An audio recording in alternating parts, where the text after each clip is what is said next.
welcome to another instalment of the Carp Shed. Unluckily for you, it's back to me, Tales from Wales. Fortunately, the lad who's going to do it, old Mikey Quinn, terribly ill, so I've stepped in very quickly to just run through something. It wasn't the topic we were going to cover, but it's certainly something that I was amazed after. So we've been doing this Ways with PVA thing now for a couple of weeks, on and off, back and forth. And I was just amazed about how many questions I had asked through email and obviously also on Angling Gazette about this stuff. PVA stocking, and saying, see, all in different sizes, different shapes, different connotations, but I was amazed about how many people don't use this in any form of their fishing. Now, to me, PVA stocking is one of the most versatile sort of edges in fishing. Can be used in a myriad of ways, which I'm going to show you through a few of them now, and little tricks that I use, whether it's to get bait out very tight to the hook, or whether it's to actually present the hook in a better way by protecting it, or a mixture of both really. You can use it for a mixture of both. So what I'll do is go through each sort of size of PVA in the way in which I use it. First of all, starting with probably the most usable one, the one that most people have used, very simple. I say, in all fairness, my old man, when I started fishing with him, taught me all about this stuff. And that's the largest size, nice and easy, very big opening hole. And what that's used for creating is something like that. Get nice and close to the camera. Nice little parcel of bait, very easily presented. You can either side hook it, or yet again the old method I showed you before, just pulling the hook through the bag, so it obviously then protects the hook. And obviously, so that is a perfect carpy mouthful. So if you imagine you're baiting out, whether it be a spod or whether it even be boilies, having that little parcel of goodness around your hook will sort of really attract the fish in. Now there's a few different edges, I said, in here, so a few different things, so I'll talk you through them very quickly. What we got, foundation, that stuff there. A multi-pellet sort of feed.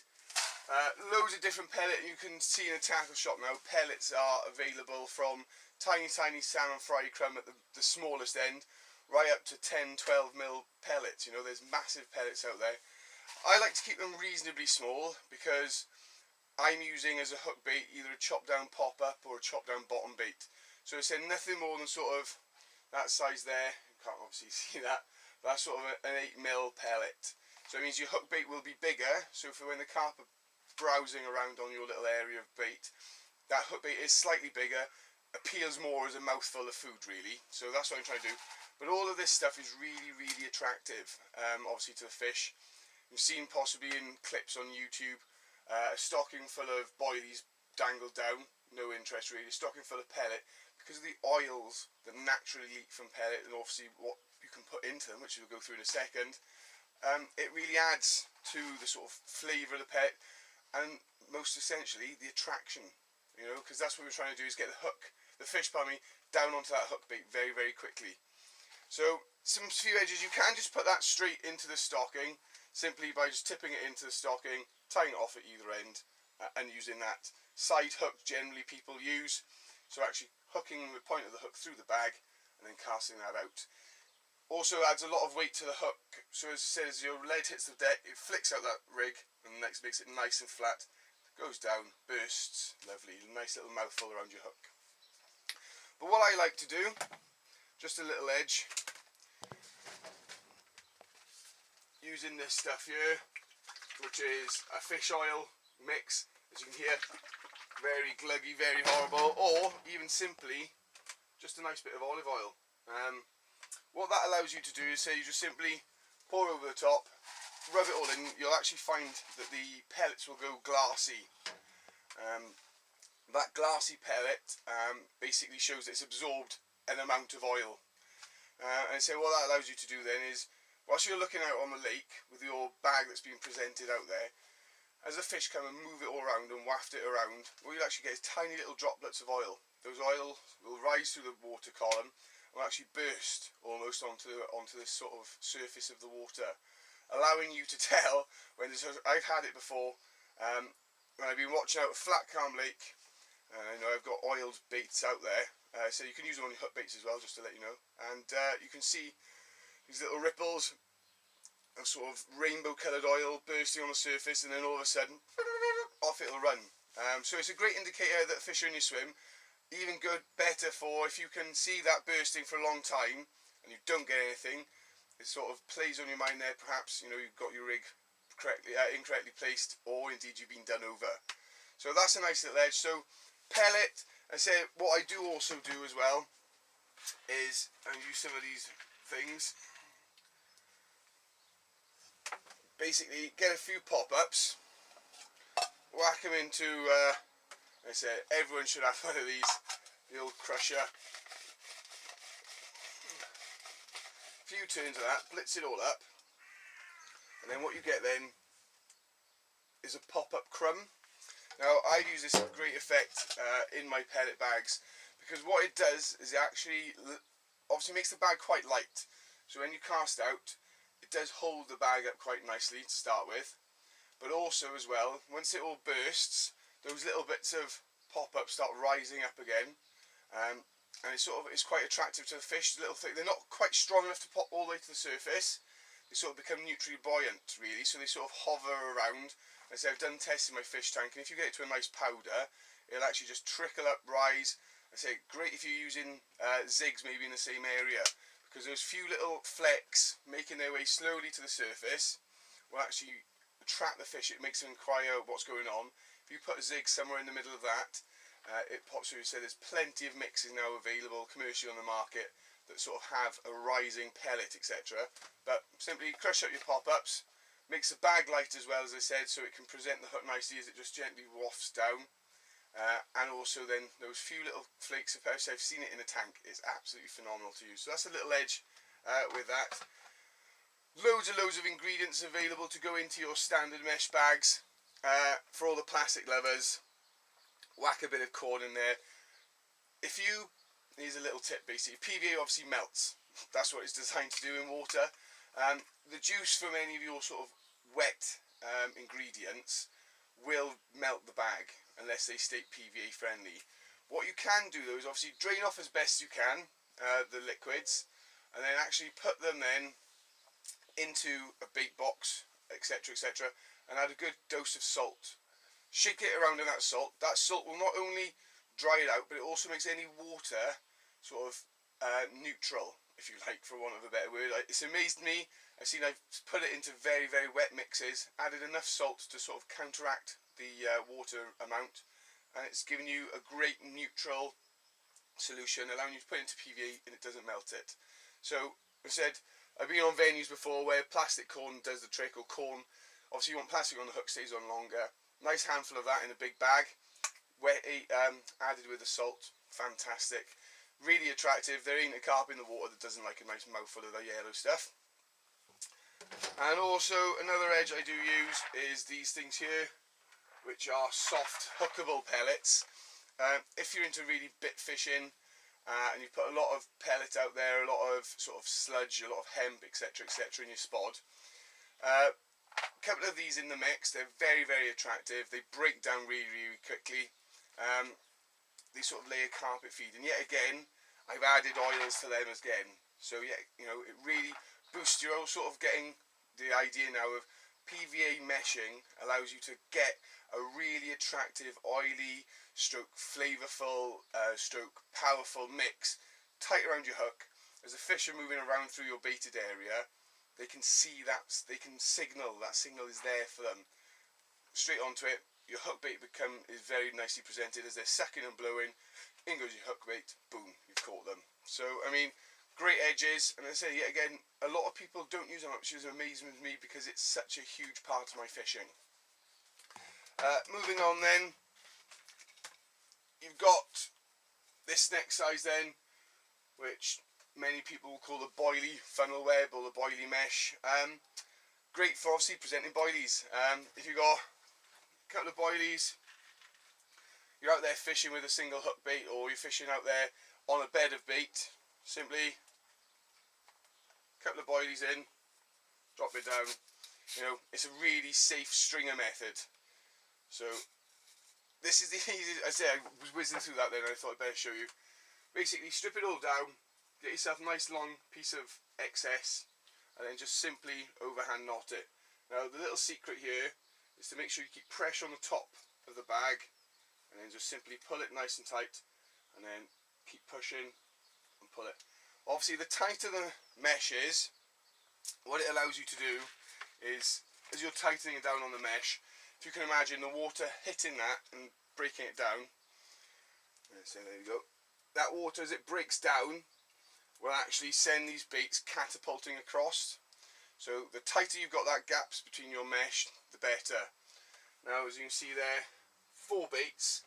If I was to just simply hook my hook through the centre of that, then cast it out, you've got the casting weight, but also as soon as that breaks down, you've got 4 baits very close to your hook bait. So your spread baiting, as they're coming through, they find one fire, there's 5 baits nicely presented. I mean, it's only a matter of time. Your hook bait as well, specially treated perhaps, you know, cured or glugged, etc, etc, you know, presents more of a sort of meal for the fish. So little edges, getting bait really around the hook. Now the Boilie one also as well is fantastic for this method. What I got there is 2 very buoyant pop-ups. Basically what this allows me to do is serves 2 purposes. If I'm using single hook baits, winter especially, or if I'm presenting something over a bit of muck that I want the rig to lay down gently on, what I simply do is hook the 2 pop-ups onto my rig, cast it out. What these will obviously do is keep that rig right up in the air, so it's actually popped up off your lead. As the bag starts to melt, generally what I've seen in tank tests is one will release first, causing the rig to drop halfway, if you like, because it's still got enough buoyancy in that single pop-up. And then the second one bursts and goes, lays your rig down gently. So if you're presenting over weed, or if, you know, I like to feel confident, and as I say, we've spoken about this many times before, how lack of confidence I got in my own angling. If I know that I can cast this out, and it'll be popped up, and then gently release over the weed or whatever, especially on a really soft rig, it'll lay beautifully and gently across the lake bed, really good. Also, as well, what happens is these 2 pop to the surface. So whilst I've cast out, down the leg on the rig, 2-3 minutes later, up pop my 2 pop-ups. I know more or less within an area where my bait is. So if you do then want to apply some bait over the top, you can just simply stick or catapult or spod right on top of those pop-ups, because you know within a small area of the pop-ups rising is where your bait's going to be. So yet again, a really fantastic little edge, and yet again something not many people use it for. Can go through a lot of pop-ups, but we've all got a tub or 2 of pop-ups we don't use anymore, or some freebies that a mate gave us, or something we bought that was on offer from the tackle shop. You know, it's not a have to, but as you can see, grinding up pop-ups in that big bag there, you know, you can use something different. You know, it does give you an edge. Moving on from that, sort of another method with the same sort of size mesh. Yet again, to sort of create a good presentation, we went through PVA Nuggets. Now yet again, amazing the amount of response we had about PVA Nuggets. So you can squeeze them, like you said, coat the hook, etc, etc. But what I find yet again, I'm not so confident all the time that PVA is going down with the rig, holding it up like you wanted to with the pop-ups. So what I have done before, got yourself your standard PVA nugget that we went through before in the first ways with PVA, and then just putting it into a bit of mesh. Because what that allows you to do then is physically hook the hook through the mesh bag, keeping the PVA away from your hook, but obviously that's going to go down because that PVA mesh has got to melt first.